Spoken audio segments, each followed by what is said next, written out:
Well, hello, everybody, and welcome back to the Chasin Podcast. Today is Fatherhood Friday, and I have the luxury of having Dr. Clayton Barksdale. How you doing, Dr. Barksdale? Doing well, doing well. What about you? I'm doing great. I will not complain. It's Friday. It's 6 p.m., so I still have some time to get outside. So I'm feeling good. I'm feeling great. I have no complaint.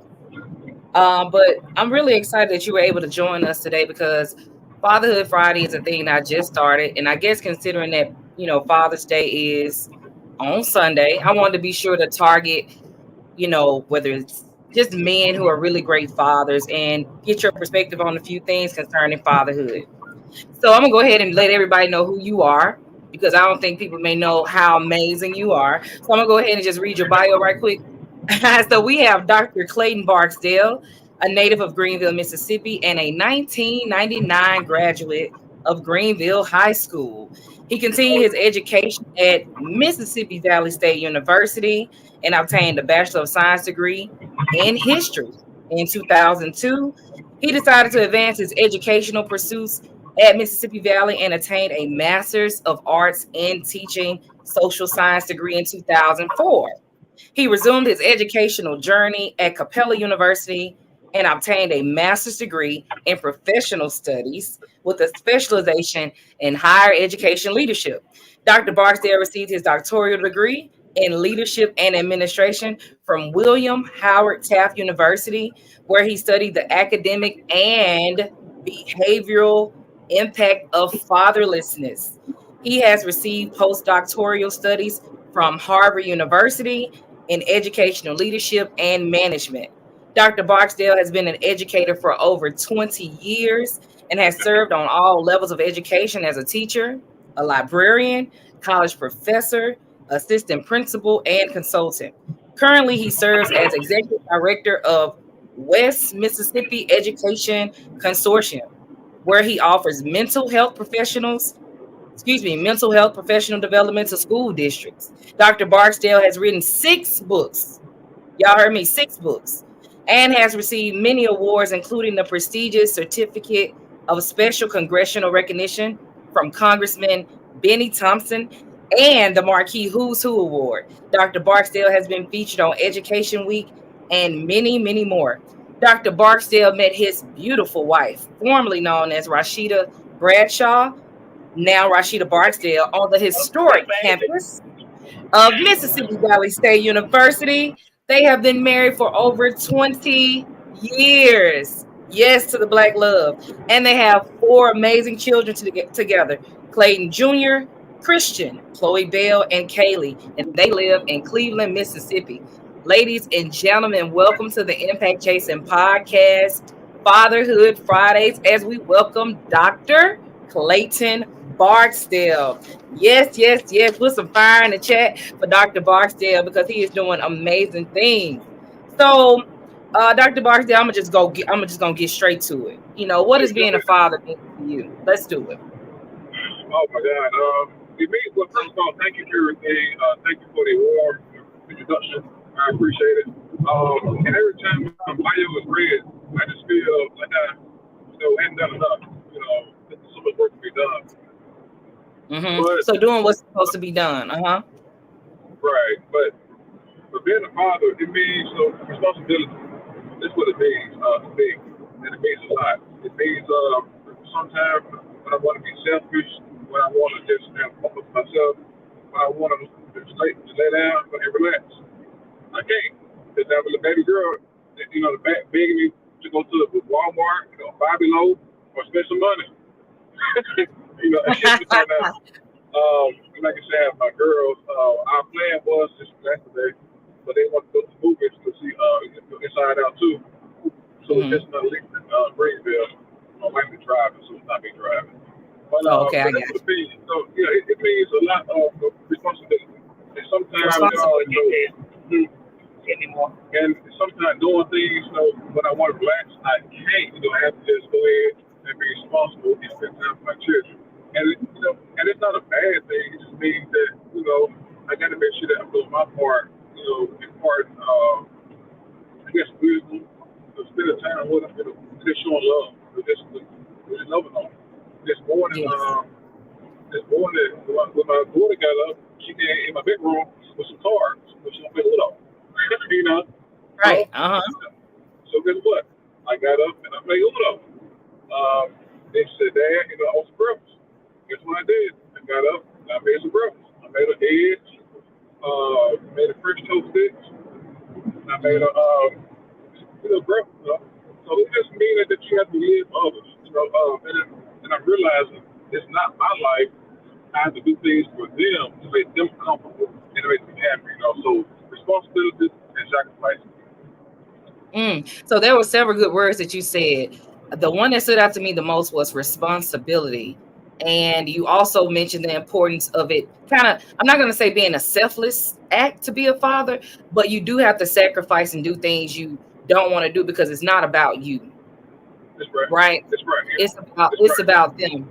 And I know that since you've been on this journey, I want you to tell everybody what led you to studying the academic and the behavioral impact on fatherlessness.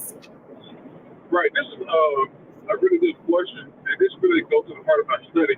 And I spent 2 years studying the impact of fatherlessness.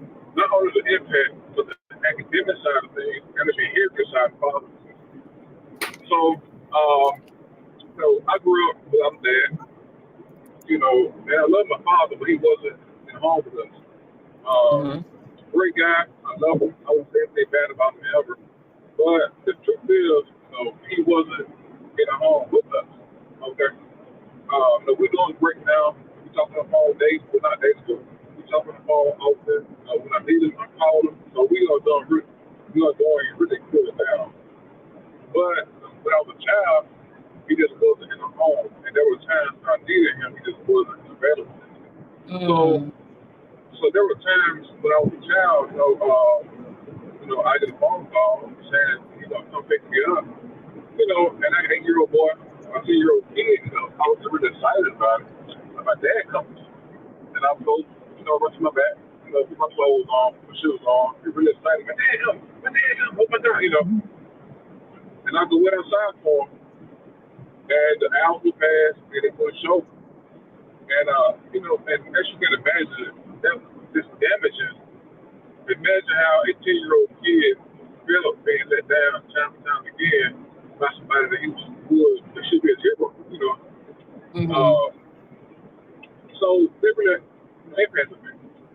So when I became a teacher at 21, my students would tell me the same thing. Like, Barksdale, my dad is going to give me for the weekend.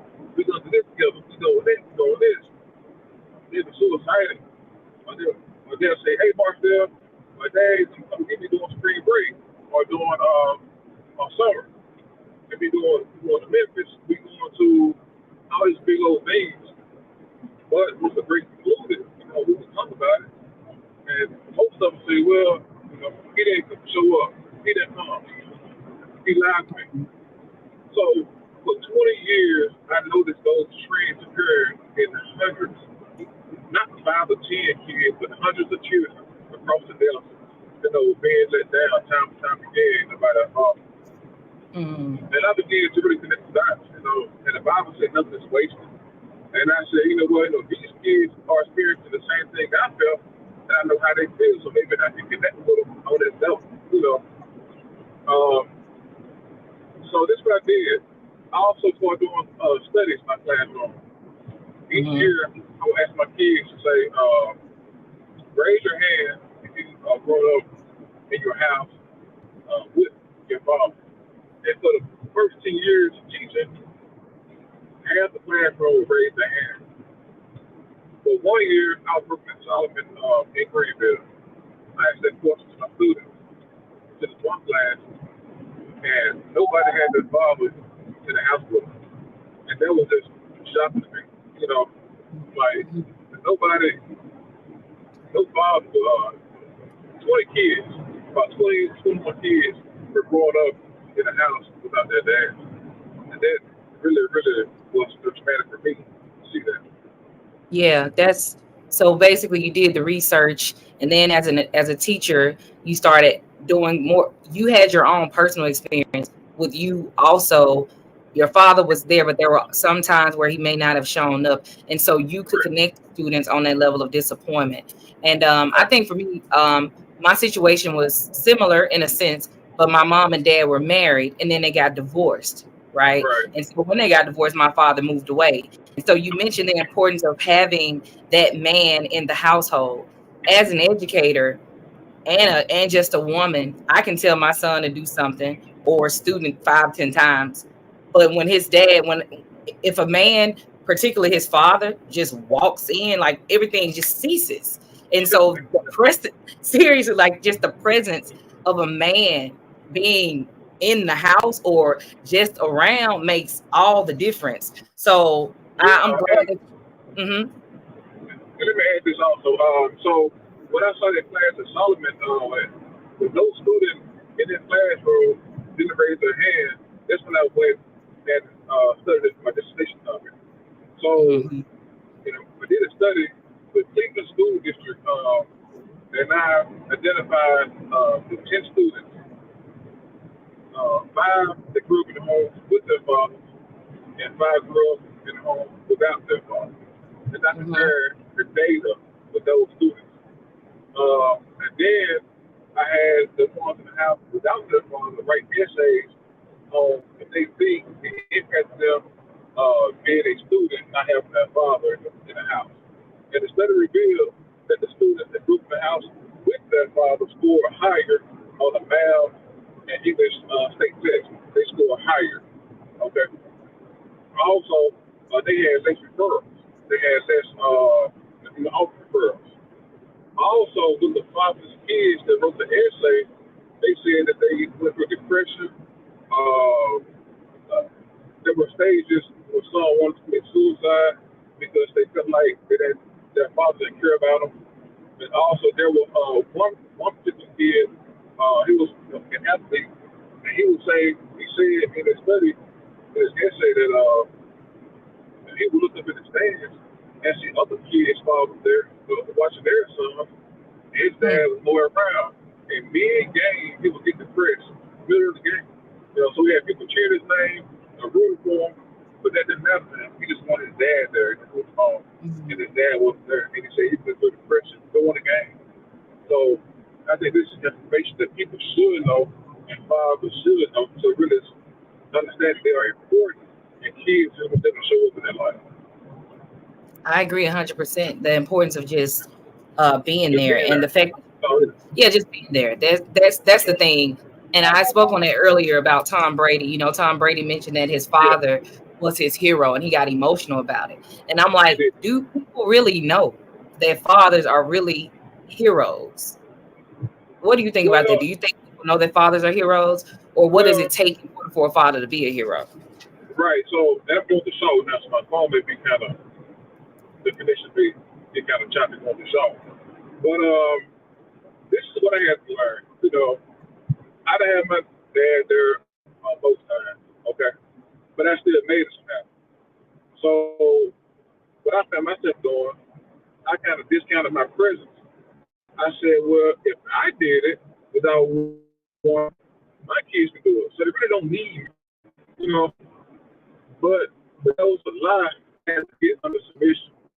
So they do it. And if I had my father there when I was probably the base out here.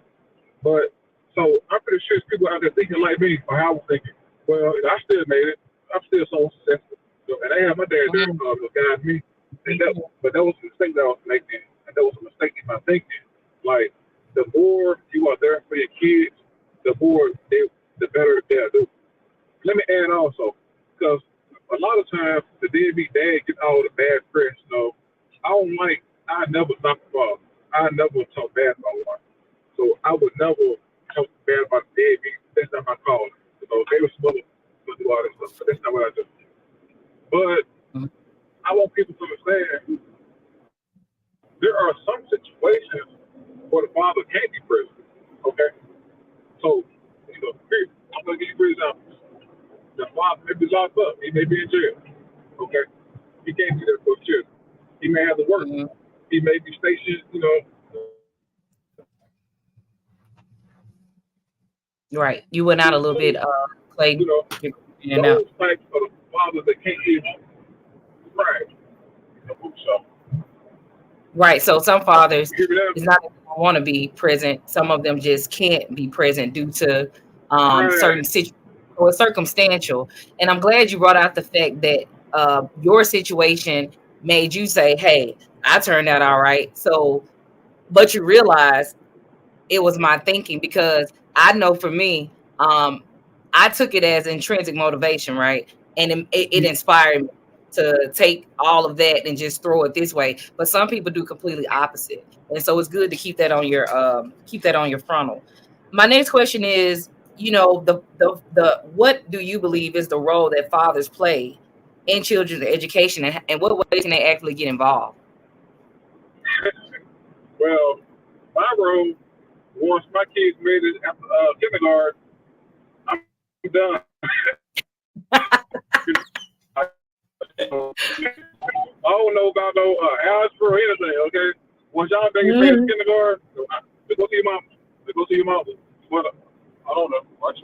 But but I think fathers should be there for their kids, of course.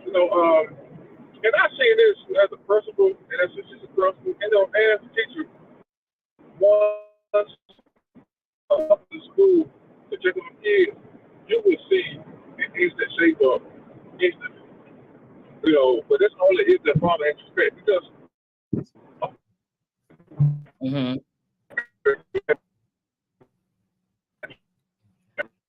Your your phone's messing up a little bit, Clayton. Can you hear me? I was Oh, supposed okay. to Yeah, your talk. phone went out. Can you repeat that last part? Yeah, I said let me kind of backtrack. There are Mhm. certain types of fathers. Okay? There are dads that want to be there, but they can't be there due to a job.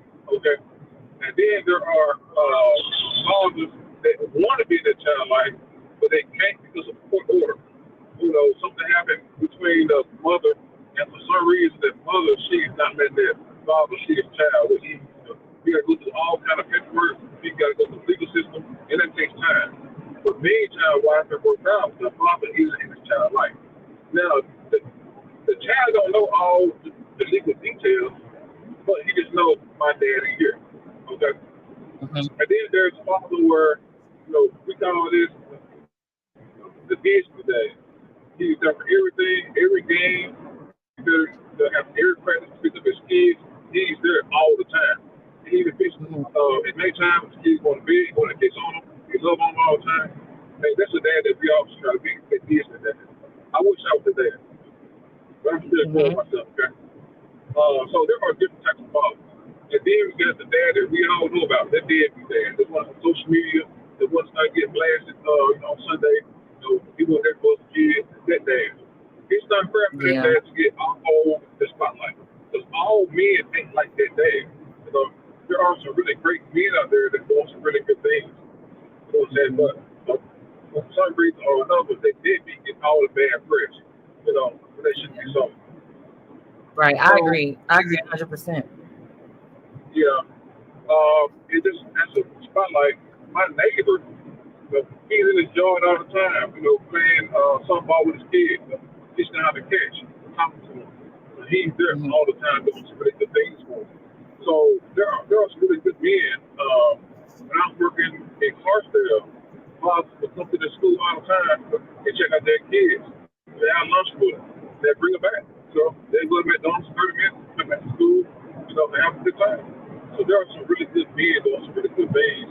But again, I don't think it's fair for the enemy to get all the press and all the highlights. That's not who you are. Even though it is a really, really bad father out there. Right. So I agree 100%. that's where There I'm are definitely so many good men out here who are amazing fathers. And like you said, a lot of them do get a bad rep. And so I want to give fathers the opportunity on this platform to be praised for the things that they are doing because everybody is not a deadbeat father. And what I've realized is that in most cases, people who did not have a father growing up, they appear to be very much so involved in their children's life because they know what it Right. feels like to be, without a father. So, when it comes to, deadbeat dads and co-parenting situations, being that you were, indeed an administrator and a teacher and an educator, what did you notice as far as underlining issues when it came to co-parenting? Whereas fathers got bad reps, what was the constant story that you heard? Well, what I've seen with my own eyes was the data portion of it. In Mississippi, we have something called school status. Okay? Mm-hmm. Every school, I think, in Mississippi, uses school status. You can go in the student account and click on profile or click on guardians, and whoever the child is staying with will pop up. You will see mom, you will see dad, and then you will see relatives, a grandma, a auntie, or a friend. But there were some cases, and there were a bunch of them, in certain cities. I'm not going to name the cities, but there were some cities in some school districts where you would click on the student account and you will see mom, grandma, and dad wouldn't be listed at all. So one day I was just going through the system, just looking, and there were a dozen of students that didn't have a father listed in school status. Now, Mm. anytime when a student is sick, that's what we do. The principals of the school status find the contact and call. So if a father is listed in school status, that means that the father, in most cases, isn't involved in the child life. Okay, Mm-hmm. and so what I did, I took about 100 students that didn't have a father listed in school status. And I started going to their disciplinary record, and those students had um, 7 or more referrals. And then I did a comparative analysis. I looked at the students that had a father listed in school status, and those students had 4 behavioral referrals in the system. So Mm-hmm. that it wasn't scientific or anything. It was just my way of getting data to strengthen my study, Mm-hmm. unofficial. So I noticed that the ones with the father listed, they had less behavior problems. And I do want to add this because there are so many features to this of parameters. So just because a kid has a father at home, it doesn't mean that father is involved in that child's life. Okay, so Okay. I'm not saying that every kid with a dad at home he's gonna be a superstar, a straight A kid. I'm not saying it by no means because there are some really really bad men out there. There Mm-hmm. are some men, there are some fathers out there that live in the house with their kid but won't say a word to them. You know, so so I'm not trying to paint the picture that just because a kid has a dad at home that that he's going to be a Perfect scholar job. and he won't get in trouble or perfect. I'm not saying it by any means, but Mm-hmm. looking at the data, they are more likely to score good grades and get in less trouble.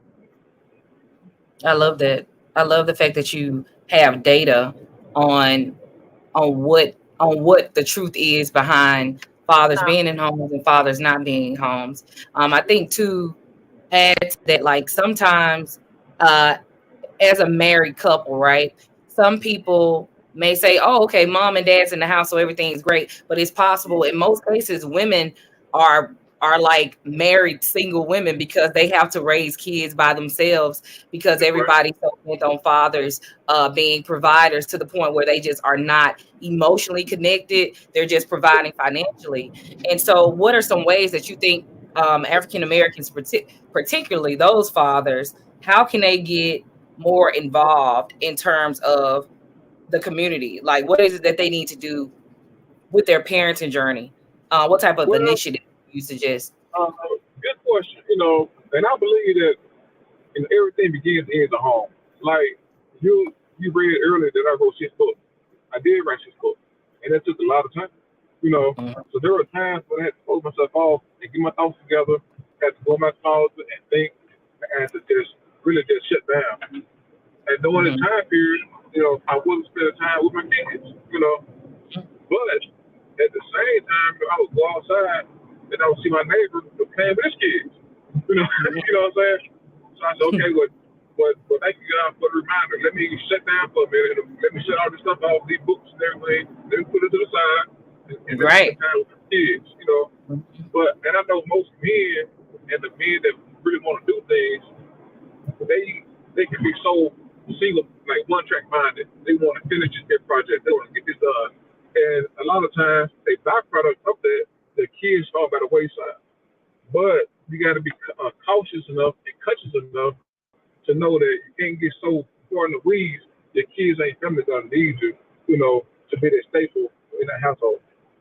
And that's one Mm-hmm. of the reasons why I wrote my book, The Weekend Warriors. It's a guide. Well, it's more like a manual with 52 activities that the father can do with his kids. So I ordered my book, and when it came, I told my girls, I said, baby, go through this book and pick out one activity that you want to do. You got things Mm-hmm. like going to the park. You got things like build a tent, with a cushion on the sofa. You got things Mm-hmm. like go to a restaurant, and order for a double. So I will order for myself. But when I order for them, they'll order for me. Mm-hmm. So they look at the book. They pick the lesson where it says they want to go to the movies. So guess what? We just scared for the movies.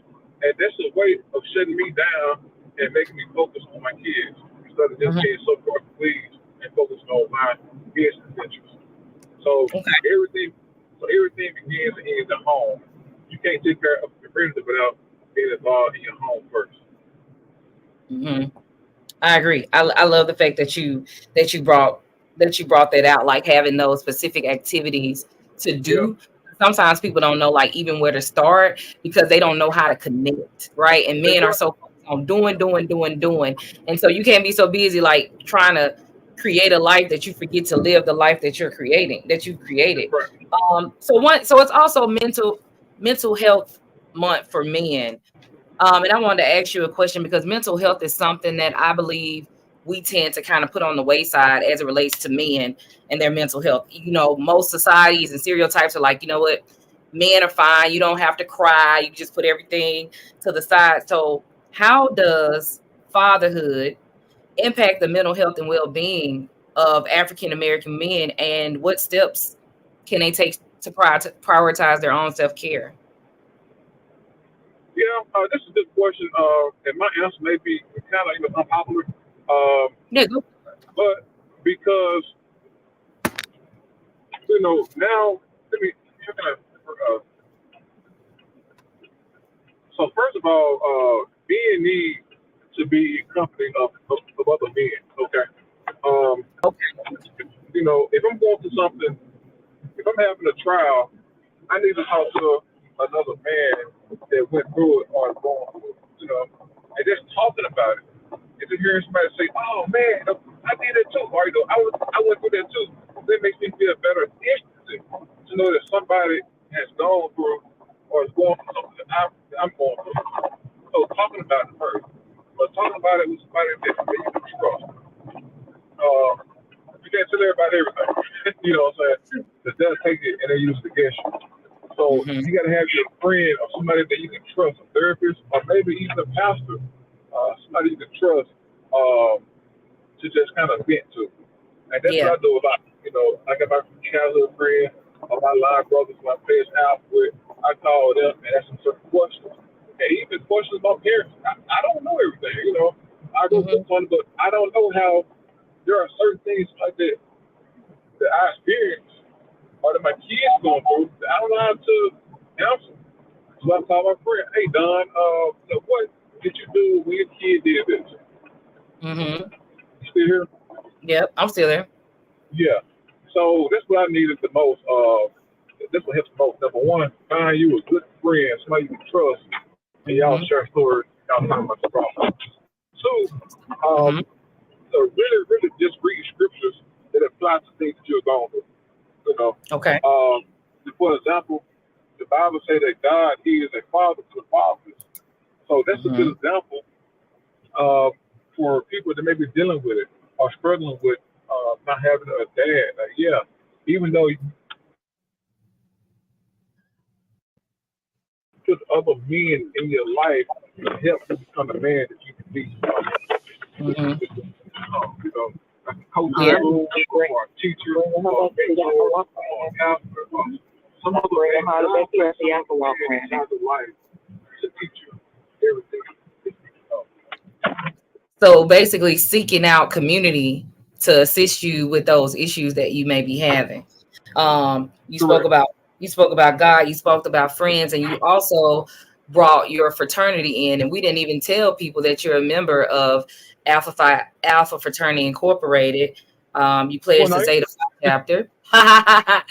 The Zeta Phi chapter. There is no chapter like Zeta Phi, and that is for sure. How did becoming a part of a fraternity impact you in terms of wanting to be a better man or a better or great father, etc.? Good question. And honestly, when I joined, I wasn't join the chapter. I didn't join Alpha because I wanted to be a good dad. I Of joined course. Alpha because that they were the best fraternity on campus, and they showed certain characteristics that I thought fit me. You know, so Mm-hmm. I didn't join because I thought I was a good dad. I'm not gonna say that lie. But Right. as I became older, there were four members of my line that I just jailed to. And we talk all the time about the fatherhood issues. I mean, all the time. And we Mm-hmm. talk about things that really impact us. And Mm-hmm. there are certain things that Don went through that I've gone through already, and I tell him there are certain things that I went through that Archie is going through, and we talk about it. Mm-hmm. So there's a constant feedback of men exchanging information between each other, trying to become the best version of ourselves. Mm-hmm. I love that. I think that showing up, utilizing a platform like a fraternity in schools does a lot for the culture, especially for young boys. Like when I was in high school, they had Alpha Gentlemen, they had Kappa League, and all of those things. And so I think what they did was it kind of instilled in people's mind, like in order for me to obtain this, I have to go to college, right? And I'm going to become a part of a brotherhood, And so I love the fact that some people understand well that you understand that you did that for certain reasons, and even in that you found people that are a part of your circle that you can call Yeah. upon for anything.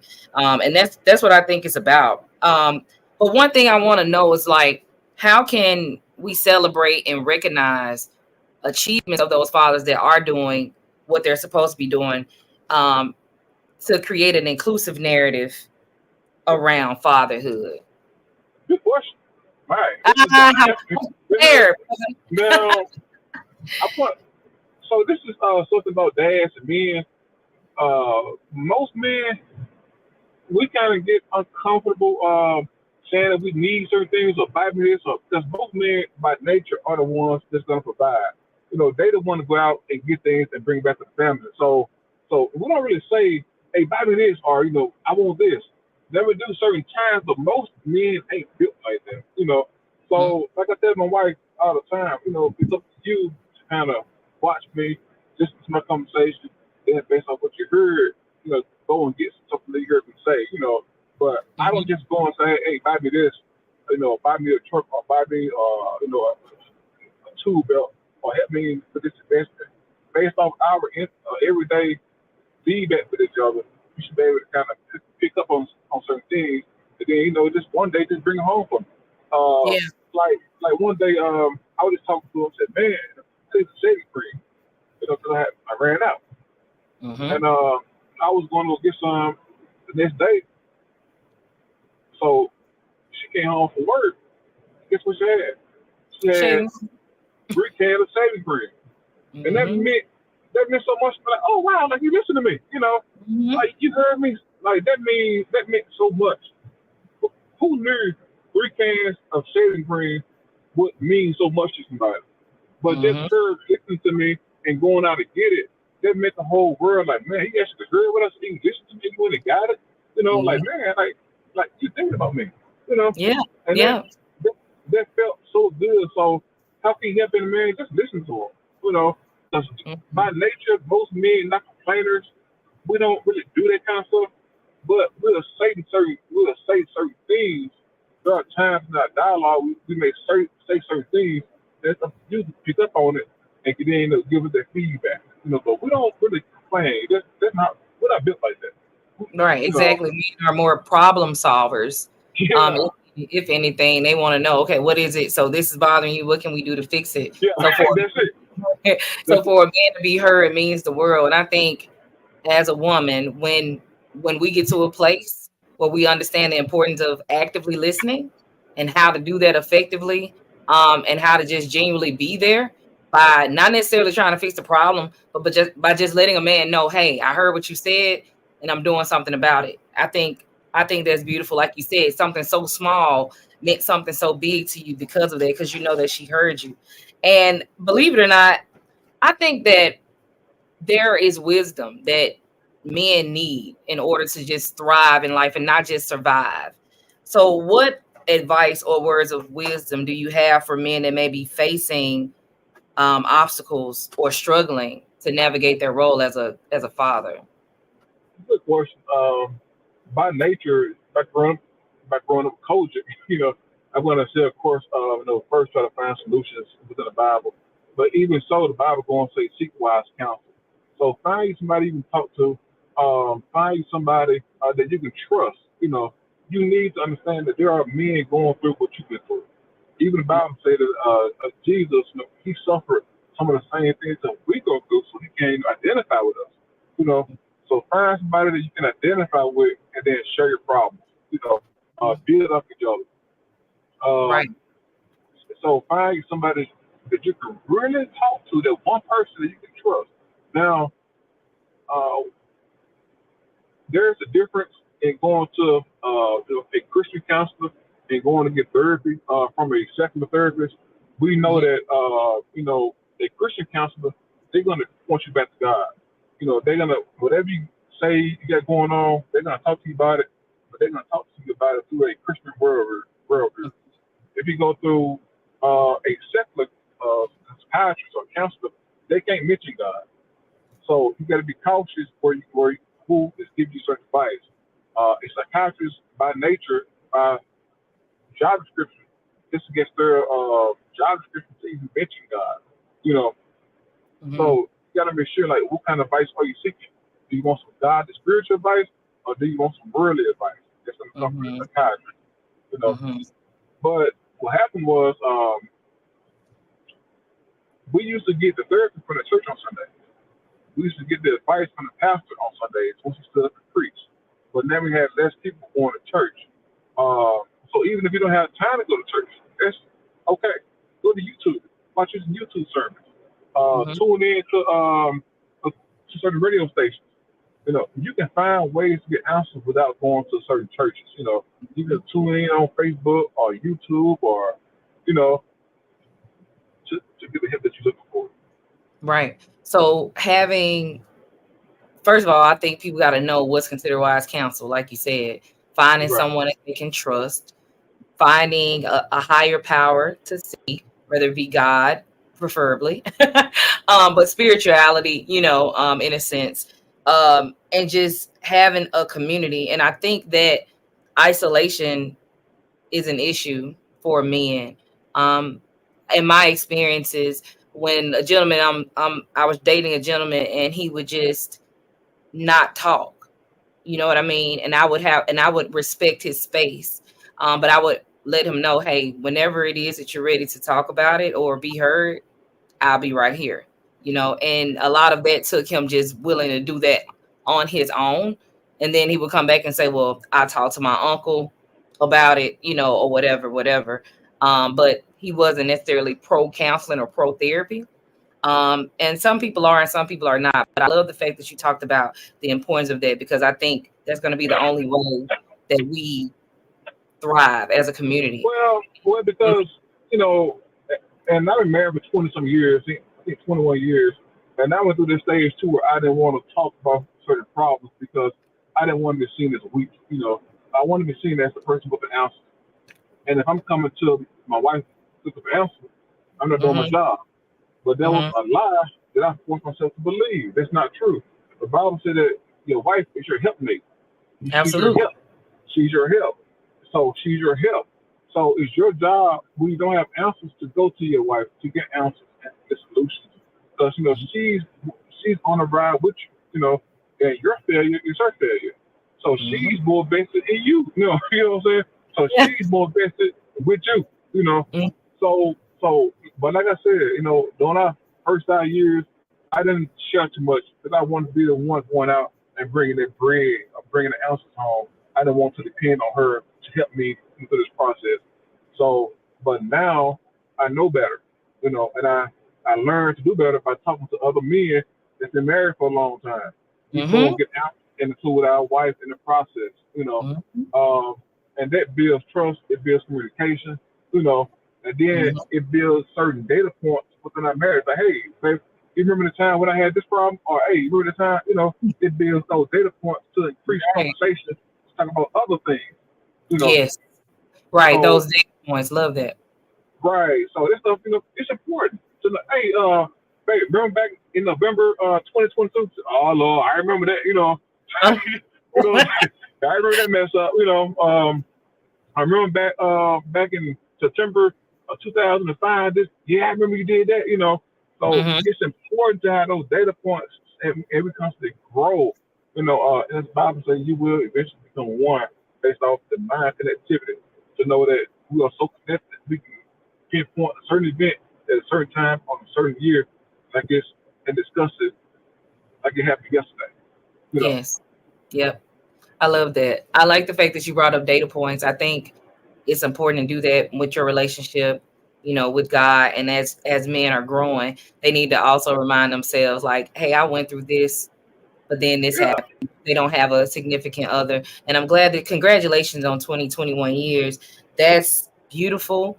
And I love to see Black families being not just married, but really being happily married and really growing together, and really pouring into each other. So as a Black married man, what advice do you have for married men in terms of balancing out date night, showing up to the children's games, being at probates, and traveling with work? How do you balance all that out?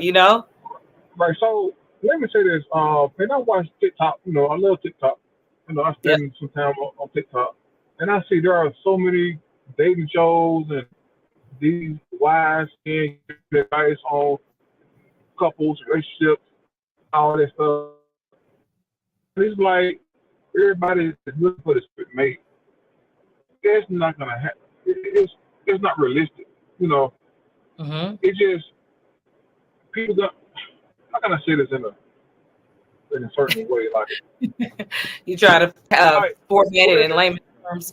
yeah, it's like these little talk shows, dating shows. They want their spouse or their potential spouse to be perfect from the onset. They already want six figures. They want their spouse to be making six figures already. They want their spouse to be 6'1". Listen, I've known several people. Once you've been together for so long, you stop looking at looks. Like you stop looking at how the person looks. They can be butt ugly on day one. But if you've been together for 5 years, oh man, that's the best thing on earth. That's my boo right there. You know, Right. so Right. so after a certain time, looks don't even matter. Looks gonna fade away. The Bible says looks fade. We all gonna go through these stages. I'm looking at myself now in my front camera, like man, like I'm really changing. you know, I'm really changing. Um, but Ah, looks change, and I think it's best if a couple make the six figures together. You know, if they be there because so much come with that. So much communication come with two people working together. So much growth come with that. They can get together and problem solve and talk about these problems that they encounter on the way up the ladder. Other than I mhm. mean you at the ladder already making six figures and like there are so many things that come with the process of making this money that they miss out. And that's why couples don't mind splitting, you know, if they already had their success before the relationship. Well, I ain't need you. I ain't need you when I got the money to begin with, so I don't need you now. But if they go through the struggle together, it's gonna be ugly But once you guys learn how to work with each other, how to talk to each other, Mm-hmm. it's gonna be a beautiful process that most people just don't realize.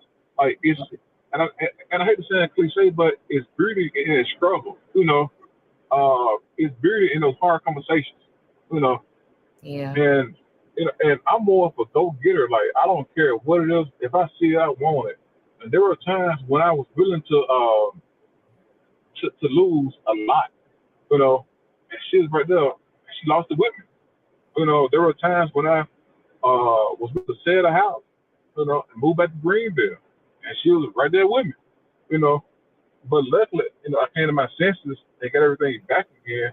With the help of some really good people. But even in struggle, the, the struggle brings connection. It's like if you go through a fraternity, okay, and I'm going to this is a really this is if you being hazed, in a fraternity, their hazing process brings connectivity with those members. Hey, the man, how you doing? that their hazing process brings connectivity. You know, it's some beauty in that struggle, and most people they want to skip this stage and go straight to the beautiful part, but that's really just not the case. Growing somebody, it just I don't love work like that. that. I love that. So not being afraid to be in the trenches with your person and Uh, watching build it up. But you're right. A lot of people already want people that are already where they, like you yeah, said, it's not the reality for a lot of people, you know. And it just sucks that social media has like that type of power to it's because dating is a completely different story. Just thank God that you don't have to be dating in 2024 because it's yeah, rough here, you know.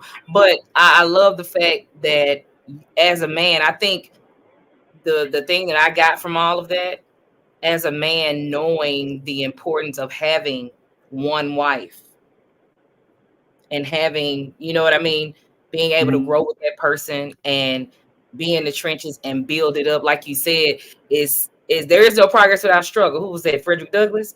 So I love that. I'm glad that you took some time out, Dr. Barksdale, to talk to us and just seeing your growth and like being in church with you at House of Prayer Church of God in Christ in the Sunshine Greenville, Band yeah. kids, at hometown and seeing the man that you've become has just been really, really remarkable to watch.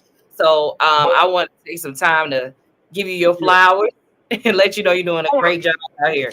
I want to add something to the web because I don't want my message to get misconstrued or anything. Oh yeah. I was raised by a single parent. My mom, and my mom, she was one of the strongest people I know. Like right now, she's diabetic, and she actually lost one of her legs. Mm-hmm.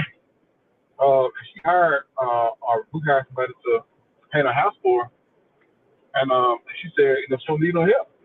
She said she can do it. Like, mama, you got one leg bound to a wheelchair.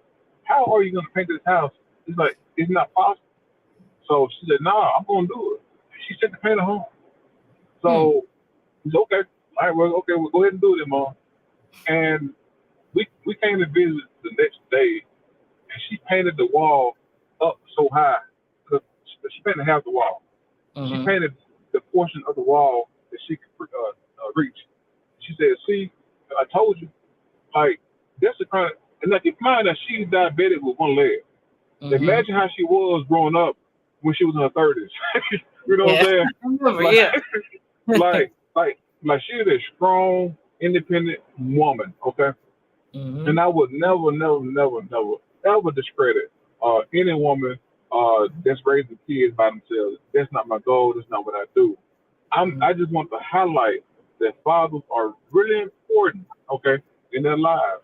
But sometimes, even myself, okay, I believe the lie that my kids didn't need me because my dad wasn't there, and I still think, okay, that's not true. That is a lie from hell. Your kids need you. Your kids need you in their life. And guess what? Just show up. Just show up at the game. I promise you. Once your kids see you sitting in the stands, you're gonna see a smile sweep across that child's face, big as a banana. I promise you. Mm-hmm. Also, Just because a family has a father at home, it doesn't mean that child is going to be a perfect kid. That's not the case. We, I wish it was the case because I'm hearing mine, but that's not the case. Those kids still go through issues. Okay, but looking at the data shows that those children have less anger problems, less fights at school, less breaks of teenage pregnancy. So, lastly, I want to say this: um, there are men at home, full-time fathers, but they're not emotionally engaged with their children. Okay, and that's like not being there. All right, just coming home, put your keys down, and going to the back room. It's like you're not even there. The, the data shows that even if you are not in your, even if you don't stay with your child, you can just go get them on a weekend and spend time with them. Your child is at a higher rate to be successful in this world. Just spending time with them and showing interest in your kid. Just being there, it means so much. But being a teacher, when I go to these games and I see all women in the stands, when I go to a football game, I see all women. When I go to, whatever event school having, the Beta Club induction ceremony or whatever, and I see mostly women, and my heart just sinks because I know what those kids in the stands going through. Even tomorrow or even Sunday on Father's Day, we should have all of this stuff, being sent out. My dad was great. My dad this. This is going to trigger so many people. So many people would get triggered tomorrow because their dad wasn't there. It was perfect. So when they respond in this negative way, they going through a traumatic experience. They going through trauma, that they haven't yet healed from.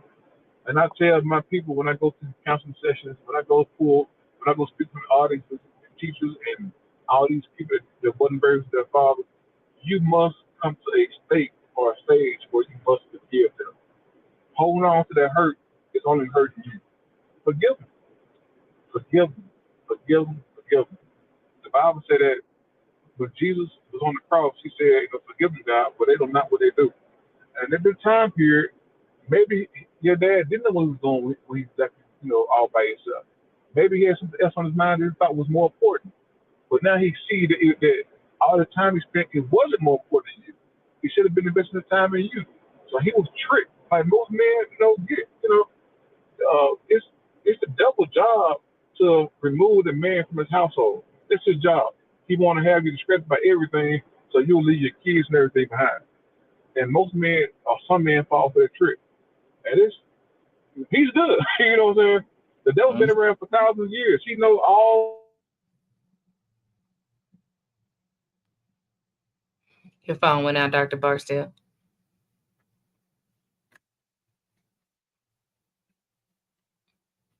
Clayton, you there? Okay. Okay, yeah. Go ahead. I'm sorry. You said the Yeah. devil knows the tricks. Yeah. He does. But I just want to reiterate, even if you can't be with your baby mama, if she moved on or got remarried and you can't be there, that's okay. But if you just can spend time with them on a weekend or go get them every other day or whatever, that means that the data shows that if you can just get the child on a weekend, that child will be as successful as the full-time dads. You heard that? Bingo. Let me say it again. The, the data shows if you can just get your kid and spend time with them on a weekend, and I mean good time, spending time together, like talking and conversating, going to the park, playing catch. If you can just get them on a weekend, that kid would be as successful as the same kid with a full-time dad. Wow. You know what I'm saying? That's how much spending time means. Like just call, even just call them. Hey son, Yeah. hey baby, just checking on. Yep. That means a lot. It does. It means a lot. It means a lot. We had something in my school one year called Donuts for Dad. Hold on, man. We had something in my school one year called Donuts for Dad, where we invited these fathers out to eat muffins or donuts with their kids. And we had a kid in the hallway, good kid, he wasn't mad. He was in the hallway clutching a locker. Like, man, what's wrong with you, man? Like, What's wrong with you? And he wouldn't say.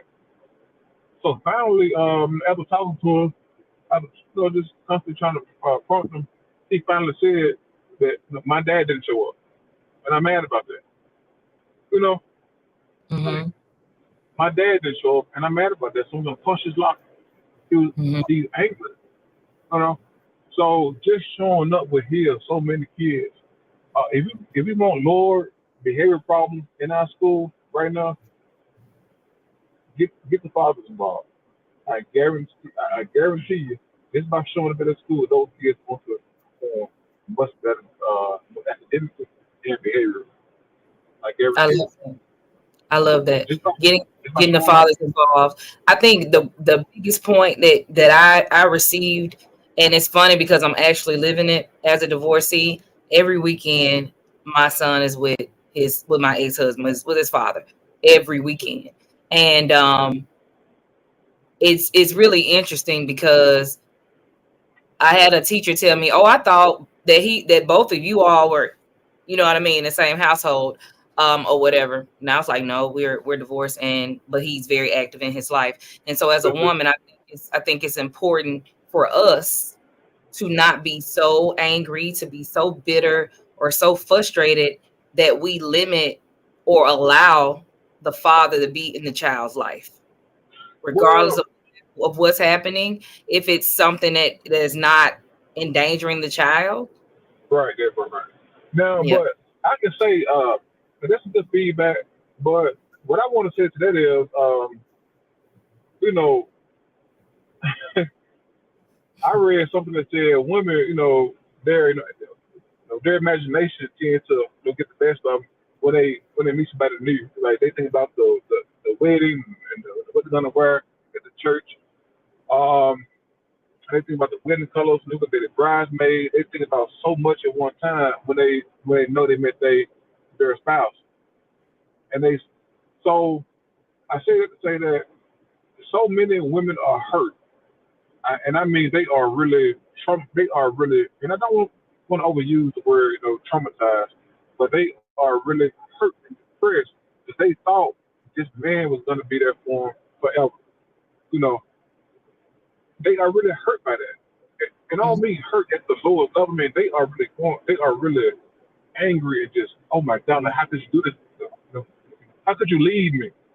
Okay, so once the father leave or husband leave and start doing his own thing, that woman is still there managing that or raising that child. So most women or some women be like, okay, how can I get how can I hurt this man how he hurt me? How can I get him Mhm. back? How can I hurt Mhm. this same man that caused me all this hell and grief? How can I get him back? I know what I'm gonna do things to prevent him from seeing his child, you know, or I'm gonna take moments during certain conversations when I know the child is listening to cut down his dad. I'm gonna say things to him to slowly build this child up against his father. This was happening in so many households. Now the kid got to choose. Like this kid, 7 years old, 5 years old, got to choose. Do I want to support my mom or do I want to support my dad? And they are split because the mom or dad has created a rift in that child where the child say he got to choose between which parent to love the most. So Mm. that right, yeah. So that is so dangerous for putting the child in a position to choose which parent he want to love the most. I mean, I counsel so many children and so many kids come forth telling me that their mother chopped their father down to pieces in order to build herself up. Or I met a child that said, "Well, my dad cut down my mom or to make him stuff. But what my fault was her fault. Nah, what my fault was his fault. It's just a blame game going back and forth between parent to parent, and they're trying to make the child see I'm not the bad guy here. It's him. Nah, it's her. You know, Mm. but then the child is in a tough position to try to answer these questions that he's not mentally prepared to answer. So you got to choose. Like, man, it's my dad's fault or my mom's fault. But he don't know. He just want to love both of y'all. You know what I'm saying? Right. Yeah, absolutely. Yeah, I agree. All of that, and sometimes that triggers abandonment, depending on a person's attachment style. So if a woman didn't have a father that was present, and she ends up repeating that cycle when she has a child, and now that father isn't present, her attachment style, she's anticipating people to abandon her. She's That's right. anticipating the level of rejection, and then in turn, if people don't utilize the resources of therapy and give it and speaking and talking to God, and finding scriptures to support God being with the brokenhearted, because heartache, it hurts, but you still have to find a way to keep going. And I read something, some data. It said something on the lines of, uh, a single mom can raise a very amazing child, but the single Right. mom has to be Mm. happy, right? So if mom isn't happy, the child suffers. So if the father isn't present or isn't stepping to the plate, then mom always has to think about, what do I need to do? Mom should be focusing on, okay, I got to make sure that I'm happy, because if I'm happy, it's going to impact my child. And Yeah, if I'm and not, it gets deep.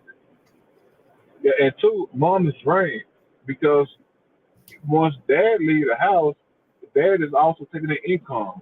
So what was once a figure home, the income is cut by half. If, so now the income is $50,000 instead of being 100,000. But guess what? Those bills didn't change. So now Nope. mom got to work double hard to cover the same expenses when dad was there. Okay. So what that means? That means that mom is gonna be gone from home more. Also, that means that that child then got to, now instead of spending time with mom, the child is gonna be with grandma. Okay. The child's gonna be with a friend. But the data shows that those type of children, their chances of molestation increases because you know grandma they not grandma don't have the same uh, grandma Just, don't have the same drive or the same energy or the fervor she had when she was younger.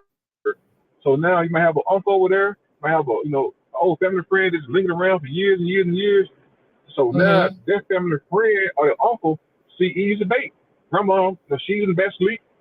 She go to bed at 5:30. She ain't get up again till 2:30 in the evening. So now he know that he can go out there and touch that child.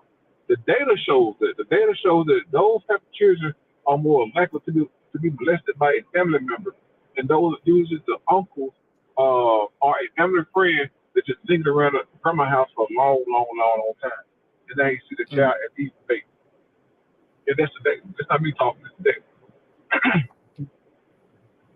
Yeah, and it all stems because dad left, income gone, mom got work double, and now the child is being raised by somebody that just don't have the energy to look after him the way that he needs to look after him. Wow. Does that make yeah.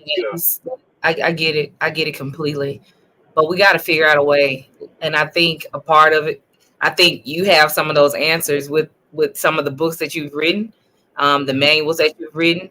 I think people need to be purchasing this and supporting this, because this would be a great gift to your husband, to your father, to your children's father, your brother and nephew, whomever, if they have children, on ways on how to connect. So, Clayton, how can they get access to your books about fatherhood and fatherlessness? Every four of my books on Amazon, I believe. I think four, but all my books are on Amazon. I didn't put the other ones can be purchased from my other website, but the ones they looking for, they can purchase through Amazon. I do want to say another thing, I had Okay, go forgotten. for I'm getting old now. Sometimes it comes across. Um, I forgot. Jesus Christ. Yeah. It's okay. Take your time. I was Was it talking about? to. Yeah, I got it.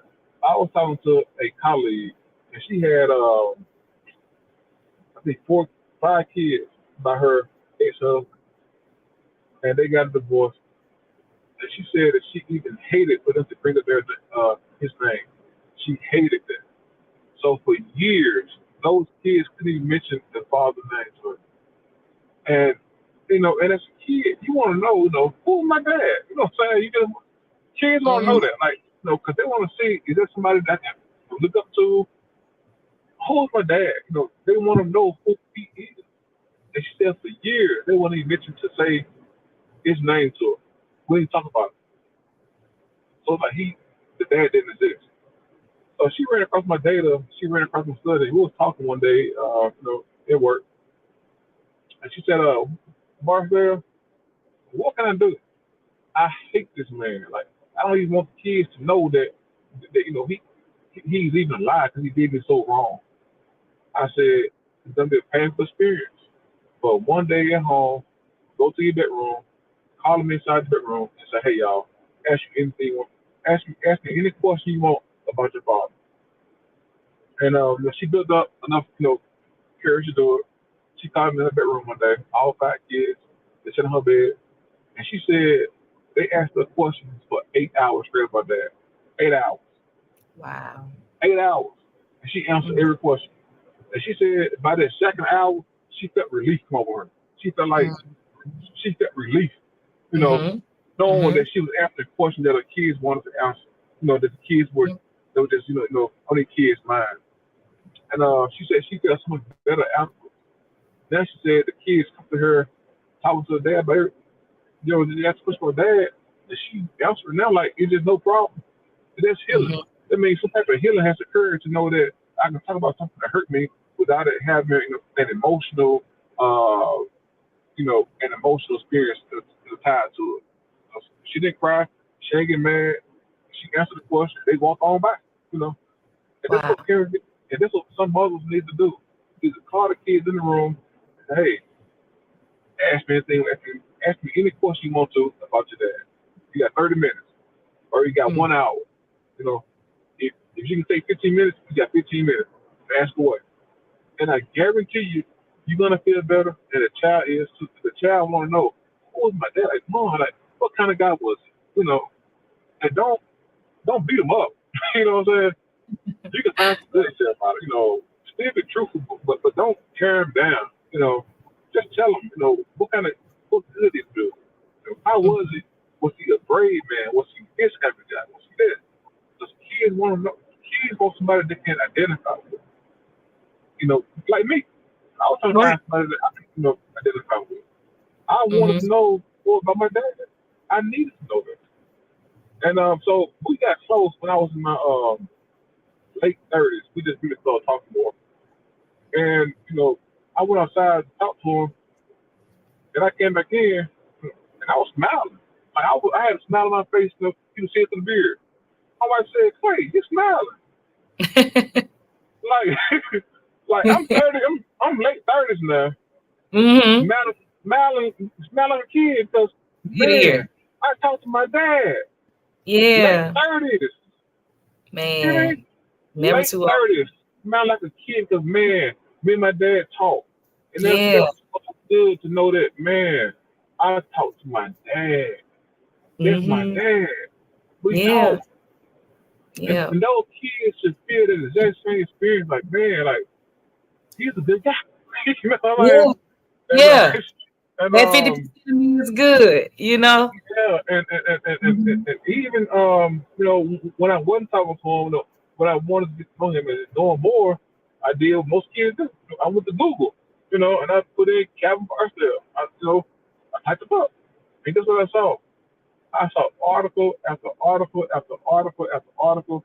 He was younger. He was 18 years old or 20 years old. Writing to Greenville newspaper about changes in Greenville need to happen. He Mm-hmm. fought. He was a soldier. He was a boxer. He was an actual boxer. Like, man, like my dad. Like, wow, like my dad is. And I felt pride to know that I came to that type of guy. Mm-hmm. Even though we had, even I get it. I get it. even even though we wasn't raised in the same house together, even though he did those things, I felt like I did those things. Like, man, my dad was that thing. I What's felt that proud. dude? Yeah. He's a dude. That's beautiful. That's beautiful because I love the fact that you said that even in your late 30s, like no matter how old we Yeah, get, our late 30s. fathers, Late 30s. late 30s, fathers are needed. Anytime I talk to my daddy, I'm cheesing like the princess Yeah, that yeah. hospital. It's a beautiful thing, and we have to embrace our fathers, and fatherhood has to be embraced. And they need more love, and they need to know that they are important and that we need them and that we forgive them, right? Yeah. Forgiveness, like you spoke Yeah. about earlier, that's key. I think for me, I accepted it, and now I'm older, I understand so much. And so asking God to help me work through that forgiveness, because if you Yeah. don't understand your parents, you won't really understand yourself, because now you probably see where that drive comes for you in terms of like doing the research, things like all the things, because you saw your dad did it. Yeah. My dad. Yeah. It's amazing. You That's know, amazing. that's my dad. That's my I love, dad. I love it. But let me say this one thing too. You know, when Jesus was crucified and Mm-hmm. hanging on that cross, listen to that. He was beat, he was nailed to the cross, and he cried out. He said, Father, Father, why have you forsaken me? In other words, he said, Father, Father, why have you abandoned me? This is Jesus Mm-hmm. Christ, our Lord and Savior. He he was even abandoned by his Father as the last point of pain that he had to experience. We got 4-year-old kids trying to answer the same question that Jesus Christ asked God. Whoa. Imagine what they're going through. Those, our children are not emotionally mature to answer that kind of question. That's why we get some of the anger issues in our schools, in our homes, and murder rates going up. They are angry. It's and I can say this now because I'm healed from it, because you know you feel like there's a big hole inside you, and no matter what you pour inside the hole, it is not being filled. That now we have so many schools with kids just like that. And that hole can be filled with a simple phone call from their dad. Like, son, I've been thinking about you. I love you. And I guarantee you that child will change instantly. There was one kid that I counseled. He was on all kind of medication, ADHD medication. Couldn't sit still. He was angry. All kind of pills. We had one counseling session. So, one session. One Talk about his session. dad. Talk about his father. He just let loose. Guess what? Ain't on no more medication. Gone. Wow. Gone. You know what I'm saying? Like, Mm. kids need, the only thing that can fill a hole in some kids is a call from their dad. Like, I'm proud of you. I've been watching you, from afar. I'm sorry I couldn't, be there. Things happen between me and your mom. It's not your fault. Some things I did. I'm sorry about that, but son, I want better for you. I'm going to do better. I apologize. I guarantee you that kid will start crying. He's gonna break down. He could be a thug in the street. That's right. Break it Face down. tattoo, face tears, tattoo tears on his face. Mm-hmm. If a grown man apologized to his child and really mean it, you're gonna see a thug turn to a boy instantly. He'll turn to a boy all over again. I'm telling I you what I love it. know. I love it.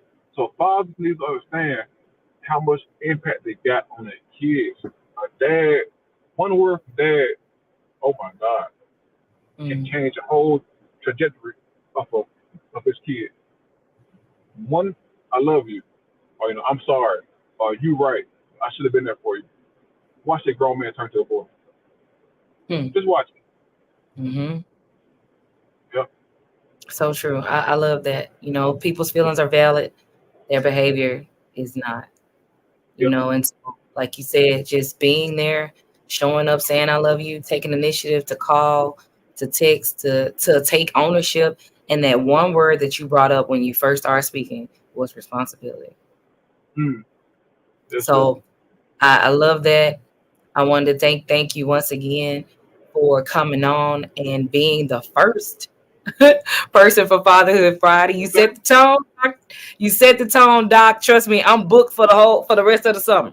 They just started There, coming out the there, woodwork. So there it thank is. you. Thank you for taking Mm-hmm. that step and being responsible, and being a great father and a great leader. I wish you nothing but success on your journey, and congratulations on everything that is coming and that has already taken place. And I just want to end with this. I don't bash men. That's not what I do. If you Mm. are in your child life, please work it out with the mom. Work it out. Ask if you can be a part of his life. and I guarantee you, one call from you will change his life. Just tell him I love you and I want to be there for you. And if you say you're gonna come pick him up, please stick to your word, pick him up, and let's spend 15, 20 minutes, in minutes for him. That 20 minutes can change his life.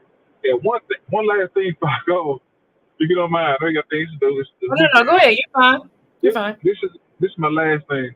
And this is how impactful my life was with my father-in-law, Mr. Bradshaw. When I met my girlfriend in college, she took me home to her dad, and I didn't believe it. I couldn't believe that they were staying together because it's not something I was used to growing up. I really didn't Mm-hmm. know. I saw it on TV. I saw Bill Cosby and Clarence staying together. But I really didn't see too many couples in the hood, married. We had some, but it just wasn't. It wasn't the ideal situation that I've seen. Okay, Mm-hmm. so when she took me home, I saw the big old pair of muddy shoes. I said, "Whose shoes are those? Your mom?" I said, "No, those are my dad's shoes." I said, "Oh, your dad staying with you?" I said, "Yeah." Is he visiting you? Or is he just coming to visit for a little while? I said, "Nah, he stay here." I said, "Wow." And he came to the front door. He saw me. He told me, "Hey, take those earrings about your ear. When you're in my house, you will not have any earrings in your ear." I took them out. I put them in my pocket. No, I'm sorry. I took them out and I threw them in the trash can. I said, "Yes, sir." Mm-hmm. Then he said, "You got a job?" I said, "No, sir. I'm a student and I go to school full time." He said, "Nah, in order to date my wife, in order to date my daughter, you need a job. So every weekend, I want you to come to my house and I'm going to put you to work." He owns some houses all about the county in Delta. And he came and he put me to work. He taught me how to do carpentry work, taught me how to paint, taught me how to lay down tile, put cabinets, work on roofs, repair HVAC units. He taught me everything that a man should know. So it's just gonna figure it out. But on my first assignment, he taught me how to repair sheetrock. And when I went back to Valley, on that Monday, I walked around campus with a two-belt on. Yeah. Keep in mind, I'm majoring in education. I walk around campus with a two-belt. I'm like, nah, I'm a carpenter. Like, that one weekend with him taught me so much. One weekend. Wow. One weekend with him taught me so much. It just take one weekend. One Mm-hmm. weekend. He taught me so much in 1 week. I thought I was a carpenter. That's 1 week. Or 1 weekend was. You know what I'm saying? So Mm-hmm. don't think you gotta get your kids and go change the world. You gotta go do this, do that. It's not like that. Just get them and spend 15, 20, 30, 40 minutes with them, and I guarantee you're gonna see change in that boy or that girl. 1 weekend. Yeah. Yep. So with that being said, I got smoke, but I don't want to put too much on y'all. I'm gonna leave it right there. I got a lot more, but I'll stop right there. I get it. Well, Clayton, Yeah. thank you again, man. Now I guess I can add carpenter to your resume because I didn't know you was doing You know, HVAC. no, you don't do that. Oh man, No, that's please. beautiful story. Beautiful story. Thank you again, Clayton. You have a good night and a good week on purpose, and happy Father's Day. Thank you. Thank y'all. You're welcome. Take care. You Bye, too. guys.